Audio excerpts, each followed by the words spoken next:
2025년 3월 17일 놀라운 소식이 전해졌습니다. KF-21 전투기가 국산 엔진으로 초음속 비행에 성공했다고 합니다.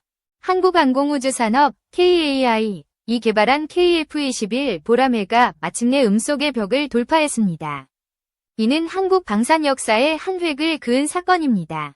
경남 사천 공군 제3훈련비행단에서 이륙한 시제기가 남해 상공을 날았습니다. 시속 1224km, 마하 1.0를 넘어섰다고 방위사업청이 발표했습니다.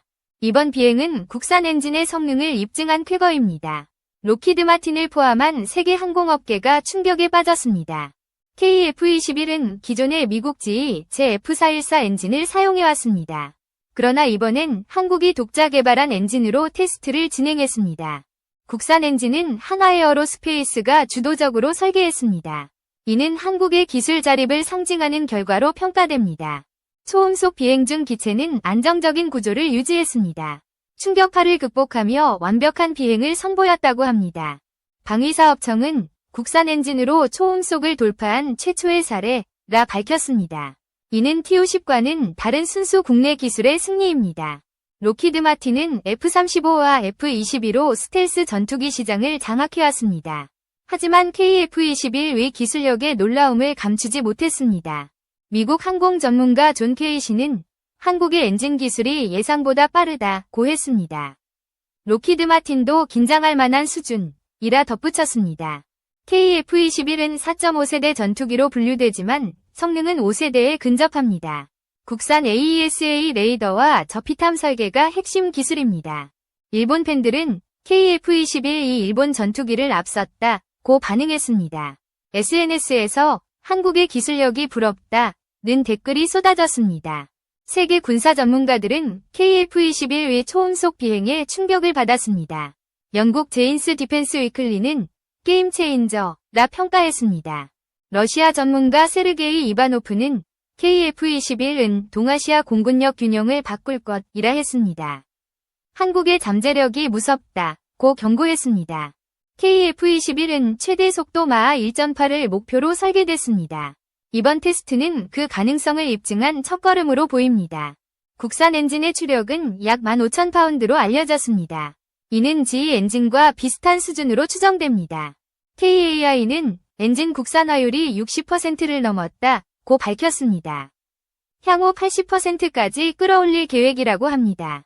일본 항공 전문지 에어재팬은 한국이 엔진 기술 강국으로 떠오른다고 보도했습니다. 일본은 뒤처질 수 있다고 우려했습니다. KF-21의 초음속 비행 성공은 수출 전망을 밝게 했습니다. 필리핀과 폴란드가 관심을 보이고 있다고 합니다.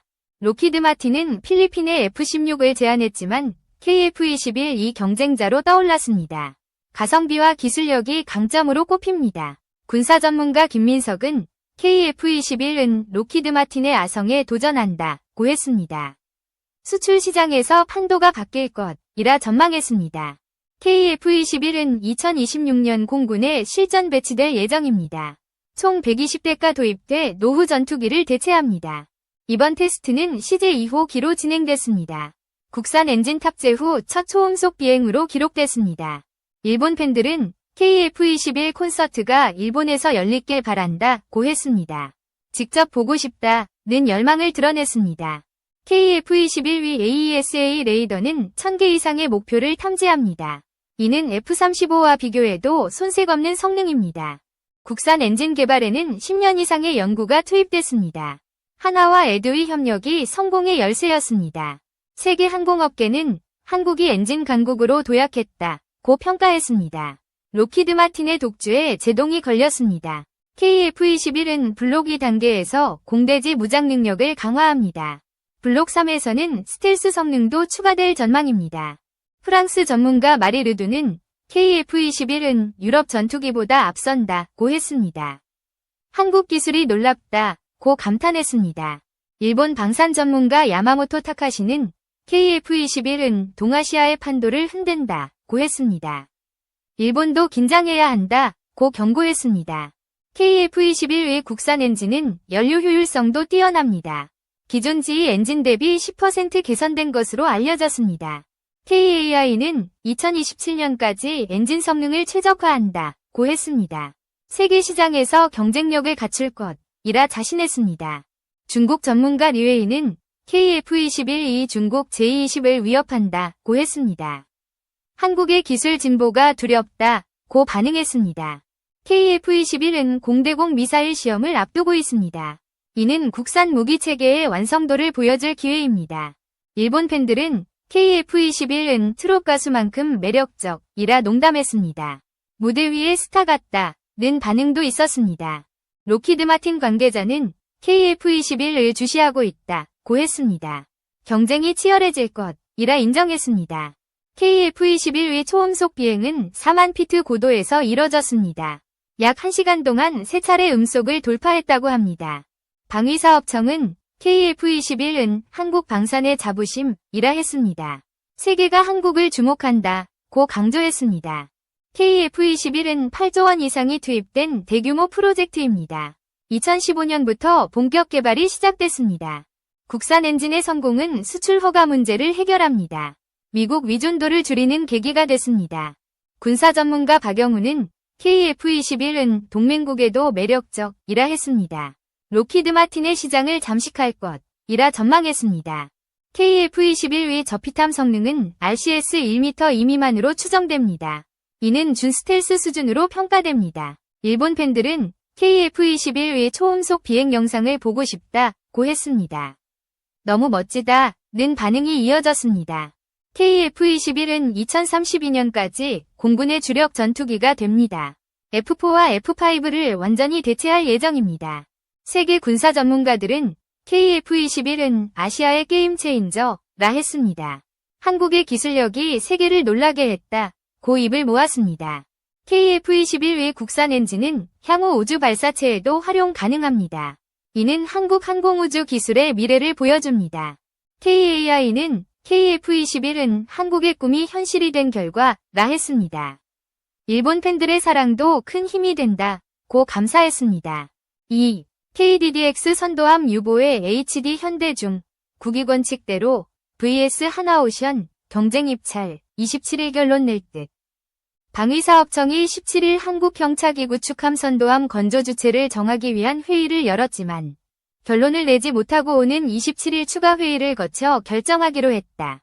방사청은 이날 사업분과위원회를 열고 KDDX 상세 설계 및 선도함 건조 사업 방식과 관련 검은색 위쪽 삼각형 수혜 계약, 검은색 위쪽 삼각형 경쟁 입찰, 검은색 위쪽 삼각형 양사 공동 설계 등 3가지 방안을 놓고 논의했지만 결론을 내리지 못했다.